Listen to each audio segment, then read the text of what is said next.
Why do military veterans do well in business and excel in their careers? Find out more in this episode of VetBizTV.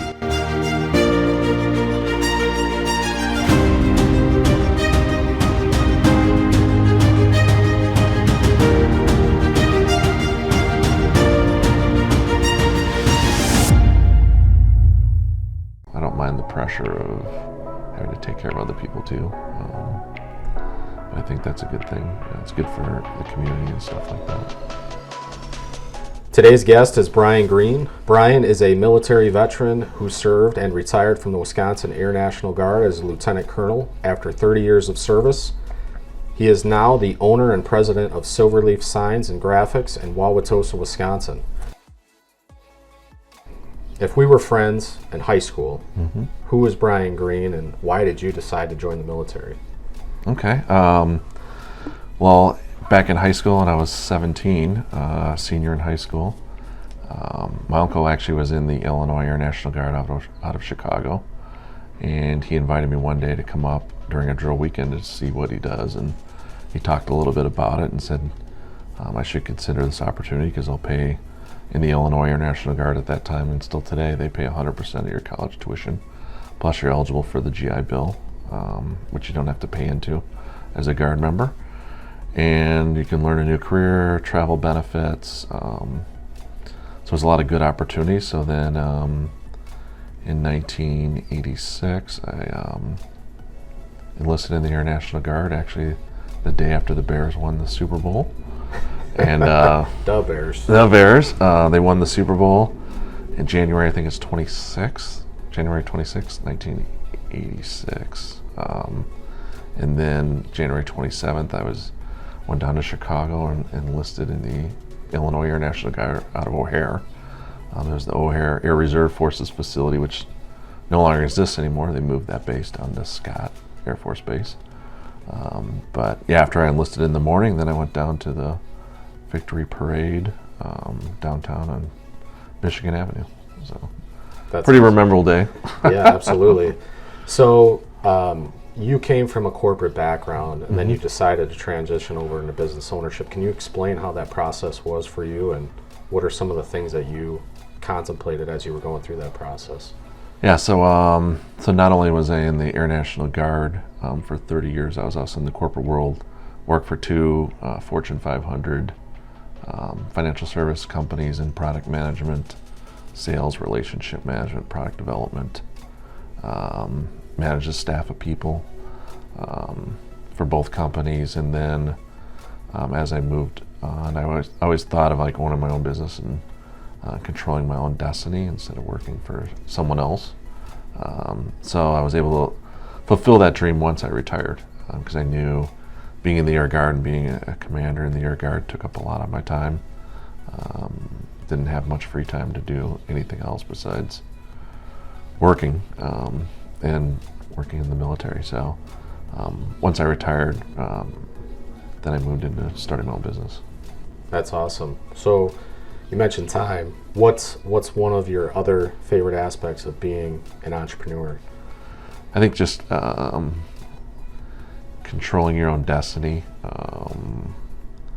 setting goals, reaching goals. I think helping the community, doing things for the community, for different organizations, and then also, you're employing people.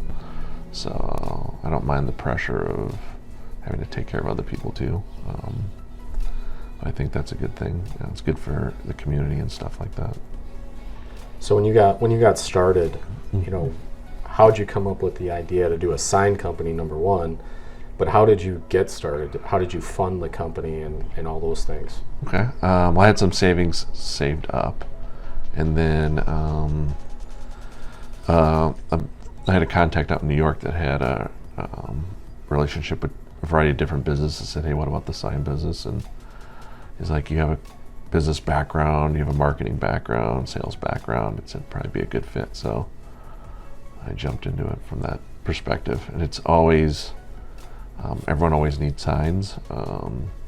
It's not, you do compete against the big box stores and the big internet retailers, but everything's custom in this business. So yeah, they have trouble doing that, competing that way. Well, and you, during the pandemic as well, you had a lot of companies call you to make signs 6 feet away, Right. no close contact and stuff like that. How did that impact your business? Yeah, so during the pandemic, we just switched gears, and we were doing wall graphics and window graphics, and we just switched to doing floor graphics and COVID signage and poster boards and A-frames, and we actually made some of the sneeze shields and sneeze guards. So yeah, we just changed gears a little bit and met the demands of what the customers were asking for. Sure. What's something you continuously work on yourself and your business just to continually get better out there in the marketplace? I think just mainly now that the pandemic's over is getting back into networking and stuff and going to networking meetings. I think there was a little lull in that because of the pandemic and people just weren't out meeting face to face, and there was Zoom, but just not the same. Building those relationships and stuff. So that's my focus this year, is building relationships and doing more networking and marketing. Absolutely. What's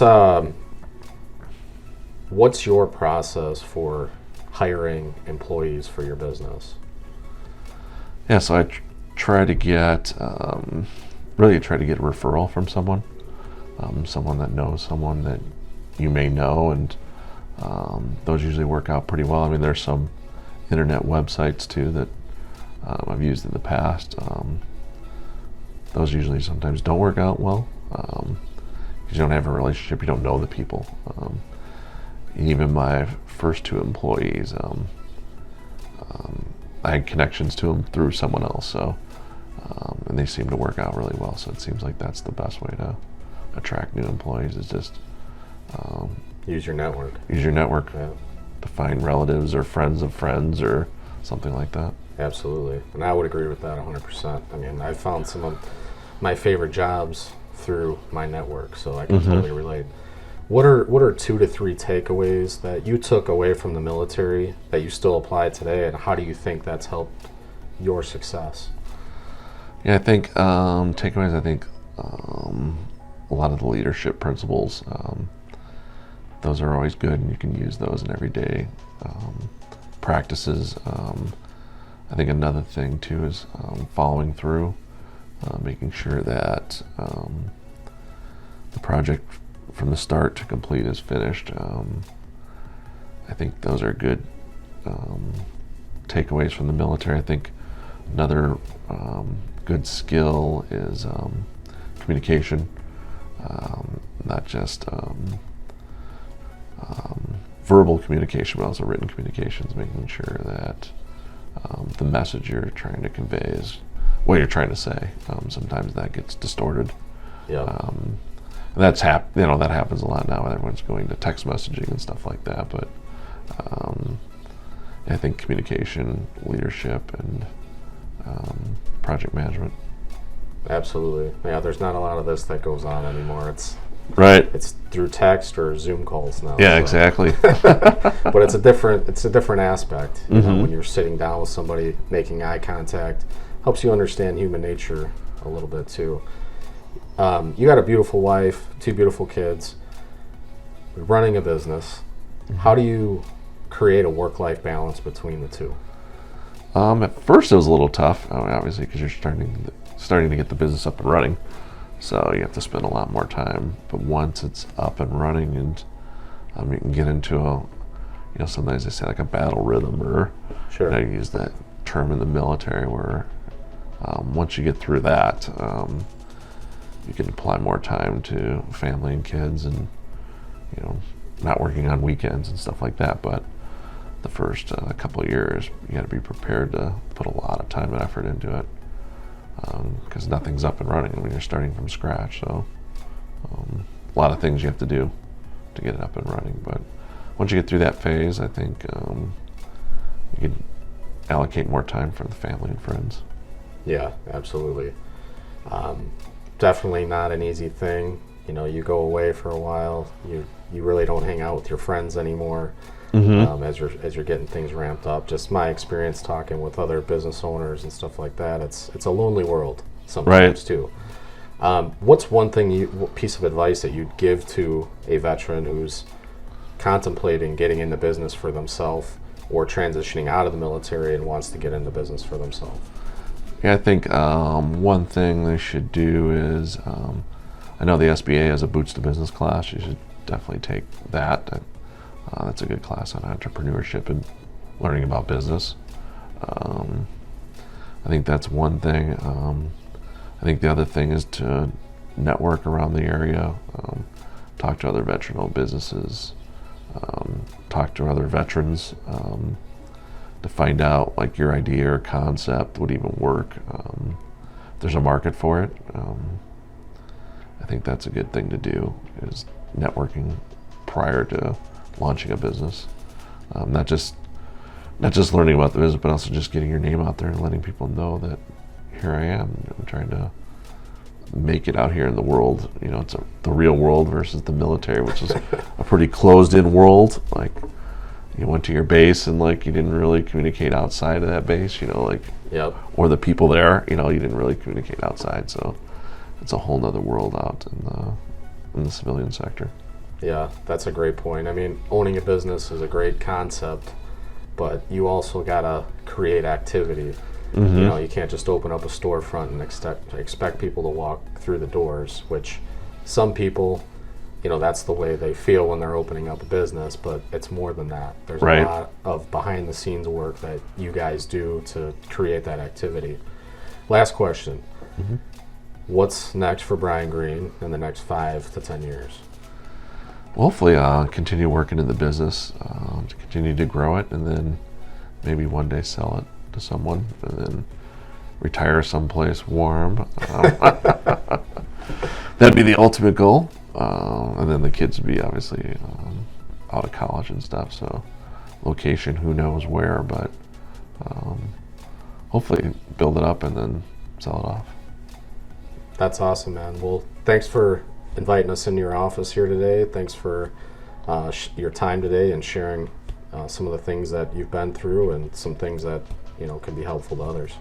Awesome. Well, thanks again. If you support military veterans, military spouses, veteran-owned businesses, and veteran nonprofits, hit the subscribe button below and hit the bell to get alerts on new content coming out. We appreciate your support. If you know of any patriots doing great things in business and community that we should interview, please let us know in the comment section below. We look forward to seeing you on the next episode of VetBizTV.